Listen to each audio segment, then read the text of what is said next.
Ready to supercharge your AI projects with Vapi AI by building custom tools that revolutionize your workflow. First, head over to the Vapi AI platform and select the Tools section. Look for and click the Create Tool button.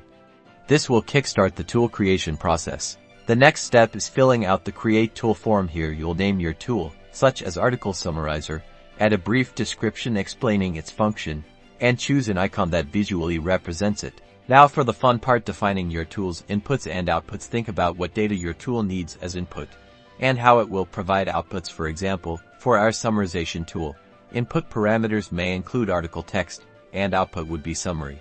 Within Vapi AI, you have access to powerful AI models, which we will now connect to by choosing models to power our processes. Within the settings is a simple drop-down to make this choice. It is time to define your tool's actions. You will configure them that are executed based on given input parameters, and that creates the desired output. This is where you define the AI model to be used, input prompt and output field. Review the final setup and then save your newly created tool.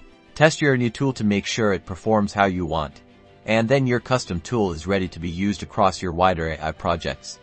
Congratulations! You have made a custom tool within Vapi AI.